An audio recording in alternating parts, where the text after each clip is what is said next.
Hello friends, welcome to my channel. 1940 నుంచి అంటే మనకు స్వాతంత్రం రాకముందు నుంచి 2025 ఇప్పటి వరకు బంగారం రేట్లు ఎలా మారాయి, అస్సలైన డేటాతో పూర్తి విశ్లేషణ చూద్దాం. బంగారం అంటే భారతీయులకు ప్రత్యేకమైన సంబంధం. కానీ మీరు ఎప్పుడైనా ఆలోచించారా 1940s లో బంగారం రేటు ఎంత ఉండేదో, అది 2025కి ఎంతగా పెరిగిందో? ఈ వీడియోలో మనం ఏకంగా 85 ఏళ్ల బంగారం చరిత్రను డేటాతో సహా అర్థం చేసుకోబోతున్నాం. చివర్లో year on year growth rate చూసాక మీరు షాక్ అవుతారు. నిజం.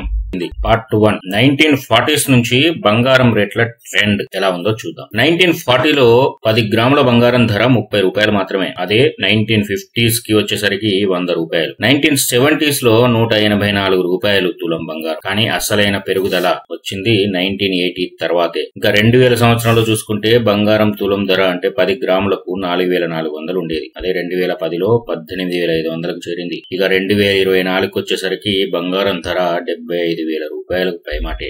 అంటే 2000 నుంచి 2024 వరకు దాదాపు 15 రెట్లు పెరిగింది బంగారం ధర. పార్ట్ 2 డికేడ్ వారీగా గోల్డ్ ప్రైస్. ఒక్కో దశాబ్దానికి యావరేజ్ గోల్డ్ ప్రైస్ చూస్తే మనకు క్లారిటీ వస్తుంది. 1980s లో 1000 రూపాయల లోపే ఉండే బంగారం 2000 సంవత్సరం తర్వాత 7000 రూపాయలు దాటింది. అదే 2010కి వచ్చేసరికి 30,000కు చేరింది. ఇక 2020కి చూసుకుంటే 50,000 దాటిపోయింది.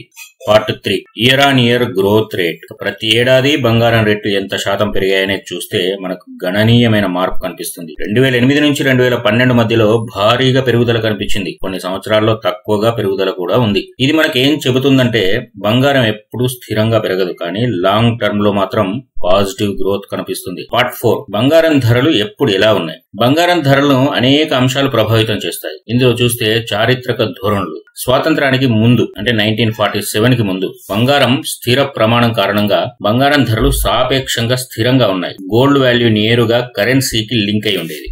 స్వాతంత్రం వచ్చిన తర్వాత అంటే 1947 తర్వాత చూస్తే స్వాతంత్రం తర్వాత ధరలు క్రమంగా పెరుగుతూ వచ్చాయి. ఆర్థిక విధానాలు అలాగే పరిణామాలు సంఘటనల ప్రభావంతో హెచ్చు తగ్గులు కనిపించాయి. ఇటీవలి ట్రెండ్లు చూస్తే బంగారం ధరలు భారీగా పెరిగాయి. ప్రపంచ ఆర్థిక పరిస్థితులు, భౌగోళిక రాజకీయ సంఘటనలు మరియు ద్రవ్యోల్బణం వంటి అంశాల ప్రభావంతో గణనీయమైన హెచ్చు తగ్గులు నమోదయ్యాయి. నిర్దిష్ట ఉదాహరణలు చూస్తే 2020లో బంగారం ధర ఒక్కసారిగా పెరిగి 10 గ్రాములకు 48,651 రూపాయలైంది. 2023 నాటికి చూస్తే 10 గ్రాముల బంగారం ధర దాదాపు 65,000 దాటిపోయింది. పార్ట్ 5 బంగారం ధరల హెచ్చు తగ్గులకు కారణాలు. మరి ఈ పరిస్థితులు, పరిణామాలకు కారణాలేంటో చూద్దాం.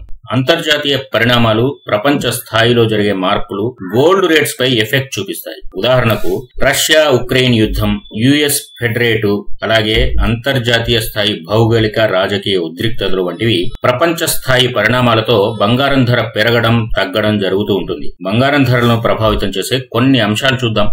ప్రపంచ ఆర్థిక పరిస్థితులు. ప్రధాన ఆర్థిక వ్యవస్థల్లో ద్రవ్యోల్బణం, వడ్డీ రేట్లు, అలాగే ఆర్థిక వృద్ధి వంటి అంశాలతో బంగారం ధరలపై ఎఫెక్ట్ పడుతుంది.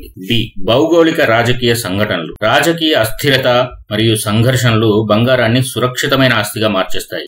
సరఫరా మరియు డిమాండ్. గోల్డ్ మైనింగ్ ప్రొడక్షన్ అలాగే కస్టమర్ల డిమాండ్ లో మార్పులు బంగారం ధరలను ప్రభావితం చేస్తాయి. పెట్టుబడి సెంటిమెంట్. ద్రవ్యోల్బణం లేదా ఇతర నష్టాల కారణంగా బంగారంపై ఇన్వెస్ట్మెంట్లు పెరగడం బంగారం ధరలపై ఎఫెక్ట్ చూపిస్తుంది. పార్ట్ 6 మనం నేర్చుకోవాల్సిన పాఠాలేంటి. బంగారం ఒక తక్కువగా రిస్క్ ఉన్న అస్తిత్వ సంపద. పెద్ద రిటర్న్స్ వస్తాయనే ఆశ పెట్టుకోకుండా వెల్త్ ప్రిజర్వేషన్స్ కోసమే పెట్టుబడి చేయాలి. ఎమర్జెన్సీలో అమ్మడం లేదా గోల్డ్ లోన్ తీసుకోవడం బంగారం యొక్క అసలైన ఉపయోగంగా మనకు తెలుసు. ఇక సిప్ లాగే గోల్డ్ ఈటీఎఫ్స్ లేదా డిజిటల్ గోల్డ్ లో చిన్న మొత్తాలతో కూడా పెట్టుబడి చేయడం ఉత్తమమైన మార్గం. ఇది మామూలు వీడియో కాదు, ఇది మీ ఫైనాన్షియల్ జీవితం కోసం ఒక క్లాస్ లాంటిది. మీకు ఈ వీడియో నచ్చితే తప్పకుండా లైక్ చేయండి, షేర్ చేయండి. ఇంకా ఇలాంటివి కావాలంటే the truth Telugu channel subscribe చేసుకోండి. Thank you.